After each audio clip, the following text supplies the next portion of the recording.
Welcome to AQtime Pro 101. Again, I'm here in the studio with technical engineer Albert Yu, and my name is Alex Fusco, and we're ready to get started.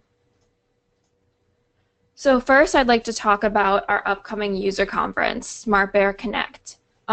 Day one will consist of live interactive product training classes, and day two will feature unique insights from SmartBear customers and industry experts. We're really excited because this is our very first user conference, and we would really like you guys to come.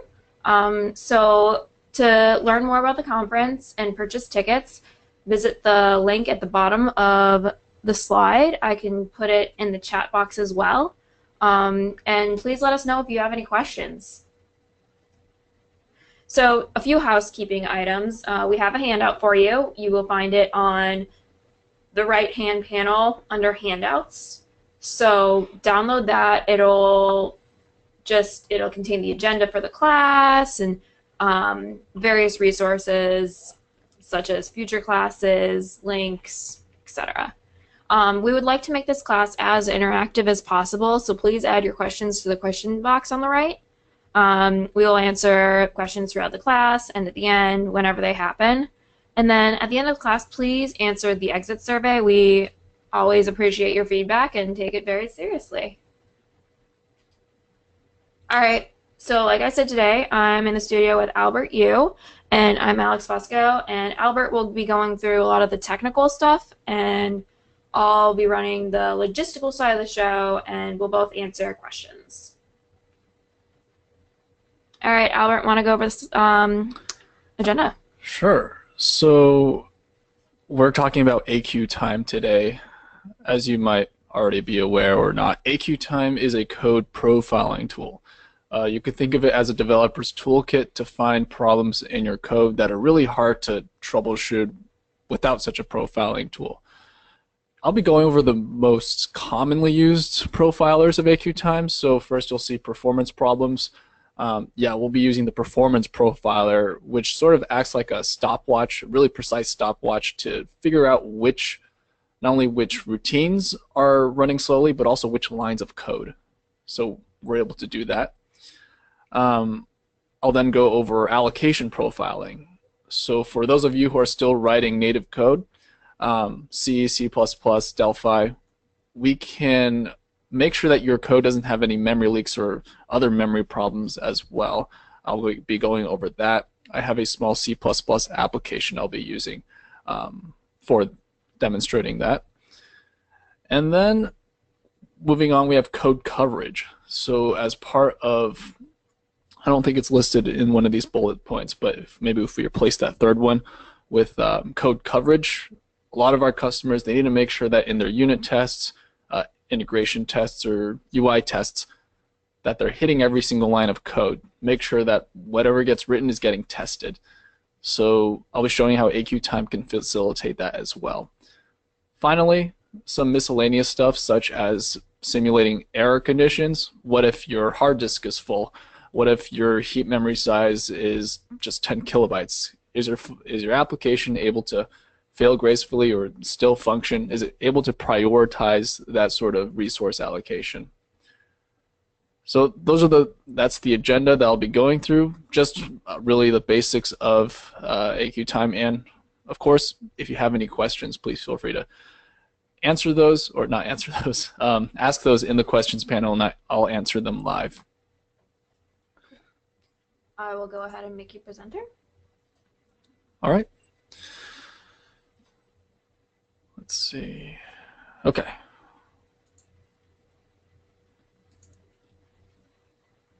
All right, so you guys should see my screen with Visual Studio open. All right, so first, before I actually show you AQtime, I'll show you the application that I'm working with. I wrote a small C++ Win32 application. It's pretty boring, but what it does is it contains all of these problems which we will troubleshoot. What my application does is it generates Fibonacci numbers sequentially. So I'm going to build my particular project, and I'm going to run it. Here's my application in all its glory, and here's just generating the Fibonacci sequence, which this is exactly what it's supposed to do. But as I get to higher numbers, you'll notice that it starts to slow down. And if I keep going up, eventually we'll hit a point where either the computer crashes or we'll be waiting here for a very long time. But before I get to that point, I want to use AQtime to figure out what's causing this particular bottleneck. Obviously, it's just we're just adding two numbers together, so it shouldn't be performing this slowly. So let's use AQtime to do that. I'm working directly in Visual Studio, but you don't have to be using Visual Studio or any of our other supported IDEs. You can use the AQtime standalone, even if you're just running with a command line or and with a text editor.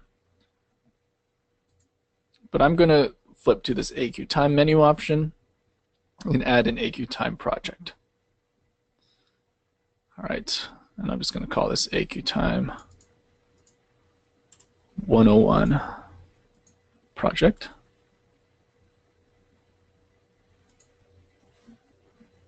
And it'll ask me automatically to add any modules. And a module is just an executable, a DLL, or if you're working with Java applications, a jar file or a class. But I'm going to add in the DLLs here. And I'm going to start my performance profiling. I'll also point out that performance profiling gives you quite granular detail, including not only just the functions, how long the functions are taking, but if you want to collect information about the individual lines, we can dig into that detail as well. And for maybe, since AQtime is really instrumenting your application on the fly, the bytecode, what you might want to do is, in order to reduce the performance overhead, add a profiling area. And what this will do is this will allow you to narrow down only specific sections of your particular application.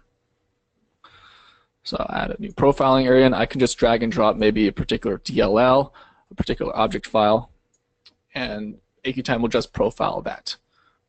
But I'm just going to profile the whole thing because my application is small enough.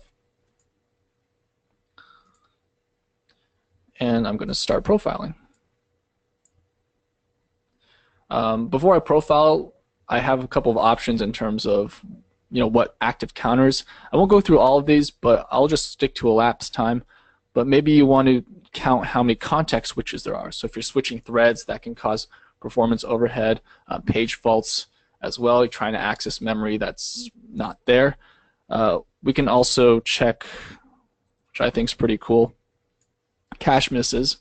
So if for some reason the particular thing that you're trying to access is not located in the cache, and you have to go down cache level or go keep going down, that could also cause performance problems as well. But I'm going to stick to elapsed time, and I'm going to hit run. And I'm just going to interact with my application as normal. This could be a UI test or a unit test, but essentially AQtime is instrumenting the application in the background. So you'll notice I get to a lower number, and AQtime is already, or this demo application is already suffering a little bit. And that's because AQtime is reading the bytecode as it's running, as the application is running. All right, so I think we've demonstrated enough slowdown. So after this one, I can close it down. I'll also point out, you can also grab results at any time during the profiling run, so you don't have to wait till the application has closed down in order to generate these results. But I'm just going to close this down here. And here are the AQtime performance profiling results. So I'll go over these, I'll go over exactly what we're looking at here. So of course, as we expect with the Win32 function, the routine that generates the GUI will obviously take the longest amount of time because it's running the particular, it runs during the entire duration of the application. So of course we're going to expect that to be at the top. So we can safely disregard that as the particular function that's causing the problem. However, if we look at the second line, this in my mathlib DLL, I have the function that actually generates the Fibonacci sequence. And you'll see that it has a really high hit count, and this is pretty abnormal. So this is something that I can examine in further detail. What I can actually do is double click on that particular routine and then examine what's happening. I'll be taken to the exact location in source code where this particular function is being implemented. So right here I made a comment to myself, this is a naive recursive implementation of the Fibonacci sequence generation. Something you probably learn in CS 101 when learning about recursion. And while it's a good way to understand and learn about recursion as well, it's pretty inefficient. As you saw, it really slows down the application, and an iterative approach would be better. So just keeping track of the numbers I want to generate and then adding those together. So I have this better implementation down here that uses a loop, and I'm just going to copy and paste that here. So we've replaced our bad implementation with a good one. I'm just going to rebuild this particular application, and then we're going to run the performance profiler again, and we should see, even with the profiler running in the background, the performance will be much better.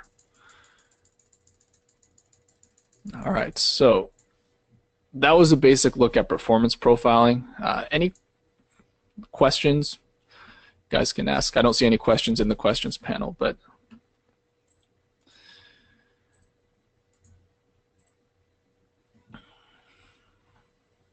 all right. I'll just take a moment to mention this applies for any sort of report that AQtime generates, but you can always export these results in a variety of formats. Say, for example, actually, plain text file, HTML, an Excel file as well. We can also take these results and export it to a database. So if you have a database connection, you specify that, and we can export those results as well. All right, so that was performance profiling, how you can, without having to read through your source code, quickly figure out what functions are taking the most time, if they have particularly high hit counts, things like that. All right, so this is C++, unmanaged C++, and of course, to demonstrate the allocation profiler, I have written a memory leak in here. So let's see if we can use AQtime to find that. I'm going to switch over to the allocation profiler, so keeping track of memory allocation. And in my setup, I could, again, drill down with the same sort of granularity as I did with the performance profiler if I just wanted to profile a certain section of my application. I'm just going to profile everything. And once we've launched the allocation profiler, we have a few options. We can check memory bounds. So for some of you who are writing C, for example, you have to allocate. Actually have to allocate the correct number of bytes for a particular, when you're using malloc. So AQtime can check if you're overstepping that boundary, if you are trying to read or write memory you don't have access to. We also can fill and release memory blocks. So if you wanted to check for dangling pointers, we can fill every time a particular memory block has been released, we'll fill it with all, I believe it's all D's or all F's for hexadecimal. So that's way you can easily pinpoint if you are trying to access memory that has already been freed. But I'm just going to run this vanilla, and I'll point your attention to this monitor panel. AQtime will actually keep track of the number of allocated classes as well as their size. So as you're clicking through, you can see that this is increasing. It means AQtime is that my particular application is allocating more and more memory. So it's really cool having that visual aid so you can actually see what's going on. All right, and I'm going to hit close here, and we'll see these are all the memory leaks, or these, yeah, are all the leaked memory blocks that were created by my particular application. And I mean, this is all, for me, these were all the same, caused by the same issue. But if you had different memory blocks, you'd be able to see, you know, what exactly created that particular block that was leaked. So it's really nice having that creation call stack just to figure out what went wrong and where. Conveniently, I have this leak memory function name, and while yours may not be named that, probably won't be named that. In any case, you can, just as I did with the performance profiler, double-click on the particular routine to be taken to the exact location in source code. Let me just drag this up here. All right. So we have this leak memory function, and let's see what's going on. I'm allocating this particular this number of memory, and that seems fine. The compiler will actually calculate the size of things at compile time, so I don't have to worry about dereferencing a null pointer there. But of course, at the end of the block after malloc, I forgot to call free. So once that pointer has gone out of the scope of this particular function, that memory is lost until the application is closed. So what I can do here is just call free things, recompile, and then run it again. So just to make sure that that was the only memory leak that was fixed. And you'll see down in the monitor panel, no changes are made. All right. So we have no leaks here. So that was allocation profiling. AQtime can really let you dig into quite granular detail and help you pinpoint those memory issues there. So we went over performance profiling, allocation profiling. I'll now talk about coverage profiling. So when we're running our tests, unit tests, whatever tests we'd like, we can make sure that they're hitting every line of code. And oh, there's a question came up. Does the cache miss profiler indicate the line of code that is causing the cache misses? So the cache will keep track of the cache misses. We'll count the number that are occurring, but we won't tell you, the line of code that is causing it. But that's just an active counter that is, we don't have like a CPU cache miss profiler. It's just a counter that is associated with another profiler. All right.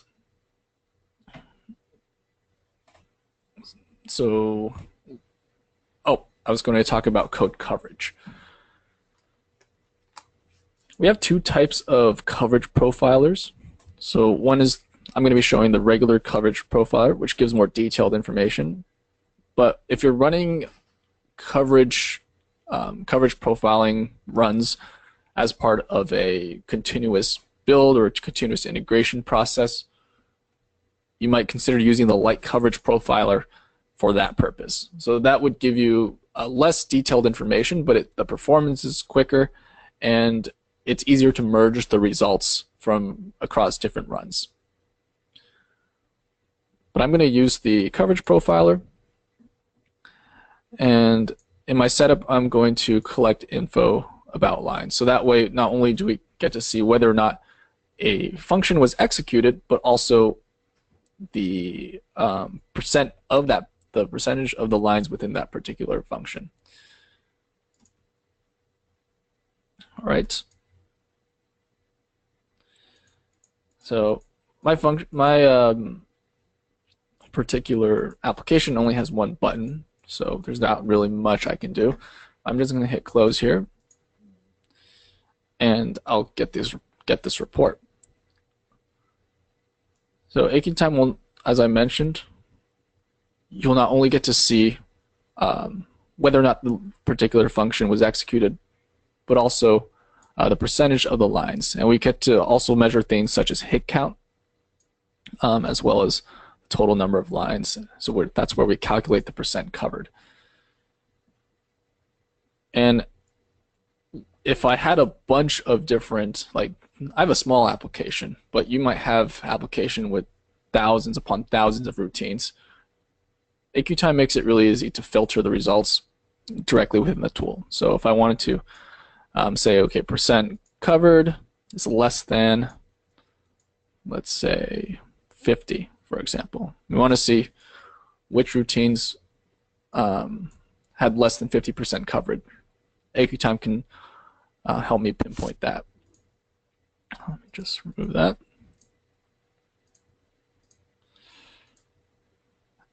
And just as with any AQtime report, what I can do is double click, and if the source file is available if AQtime is able to find the local source file, then I'll be taken to that particular function.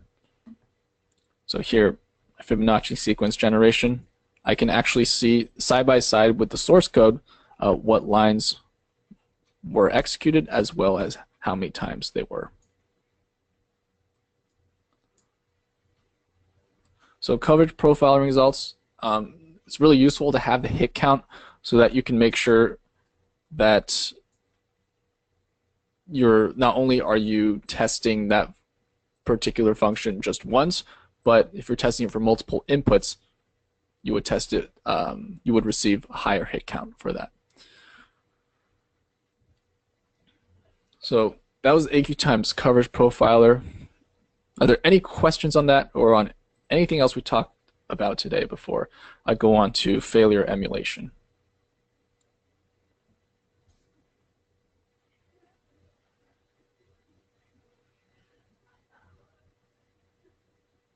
I got one.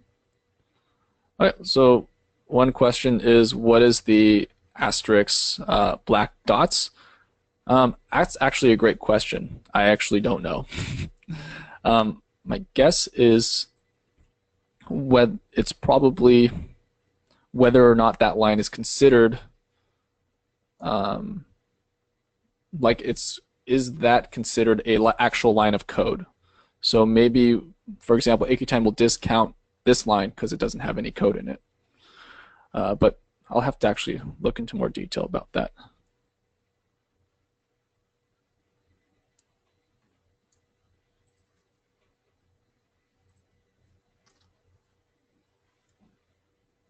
All right. All right, if there are no other questions, I'll move on to failure emulation. So I'm going to go to failure emulator, and what this will do is it will simulate in a safe way conditions that are undesirable. So I can add a multitude of these. For example, I have corrupted value for a certain registry.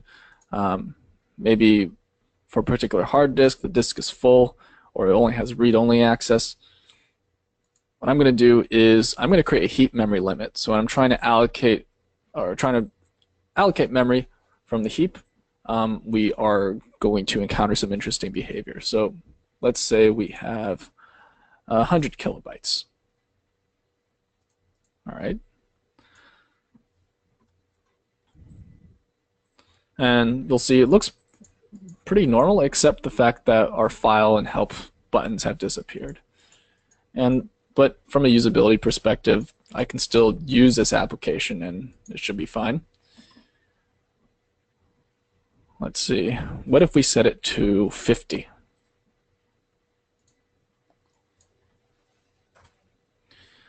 And I think we should get even less information. Yep, so now once it's 50 kilobytes, it's unusable. Maybe it would be better if we had some sort of check beforehand to see if we had enough memory to run this particular application, or throw an error message. So having the failure emulator allows you to simulate these conditions without having to set up VMs with these particular configurations, or even worse, actually messing with the hardware. So just really quickly, being able to ensure that your application can robustly handle unpredictable circumstances. All right, so that was failure emulation, and that was the last profiler I'd really plan on covering during this class. Any questions on anything I've talked about today, or anything else you guys would like to know about?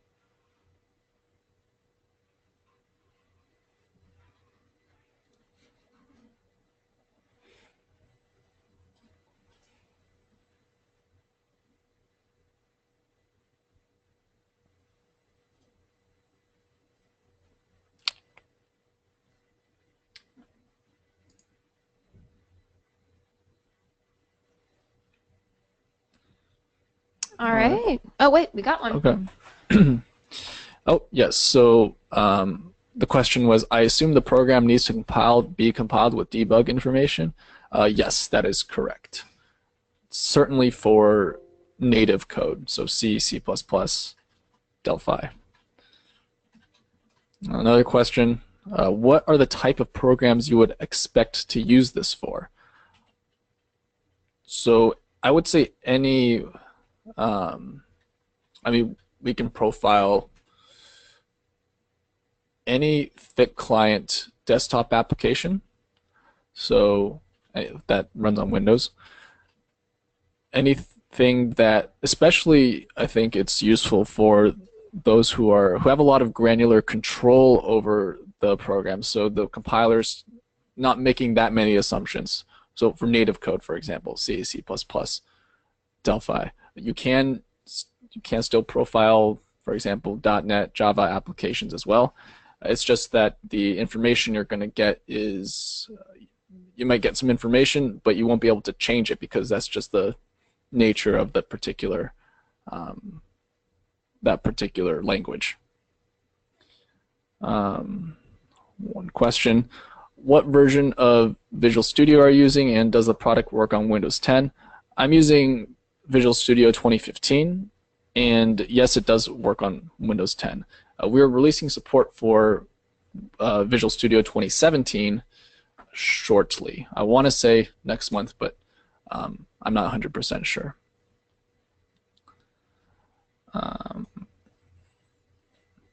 So how does it influence AQtime if the profiled application is compiled with debug information and with optimizations turned on? I'm not exactly sure. Are you talking about optimizing for a particular CPU environment? So for me with Visual Studio, I only have debug and release. Although I guess I could have more granular control if I configure it. But essentially, as long as AQtime has the debug information, that should be fine. It doesn't. The debug symbols don't have to be baked into the executable. They can be in the separate PDB file, for example. Like in this particular application, the executable does not have the debug symbols baked into it.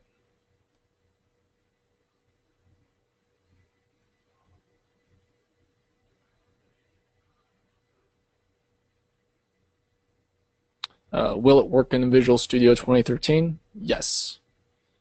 Yes, it will.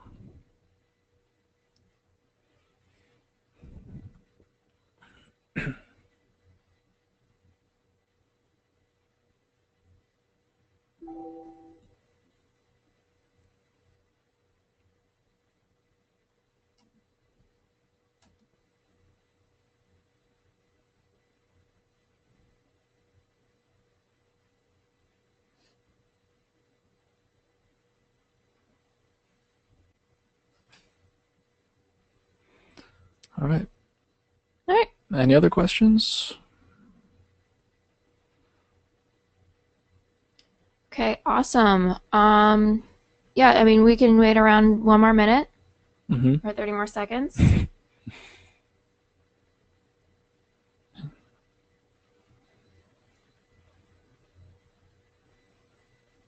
I could talk a little bit about the other profilers we have in the meantime. Not going to go through all of them, but for example, platform compliance, we can, if you want to check to see if your application will run on different versions of Windows, we can detect what DLLs are dependent, that that particular application depends on, and that's how we can figure out that. Load library tracer, we can trace how many times DLLs are getting loaded and unloaded, and loading and unloading DLLs can really take they cause some performance overhead, so we can do that. Exception trace profiler, exception tracing.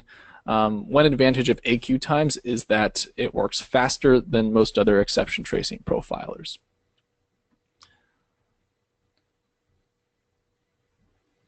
All right.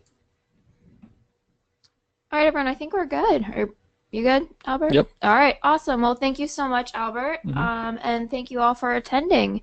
We hope to see you at SmartBear Connect.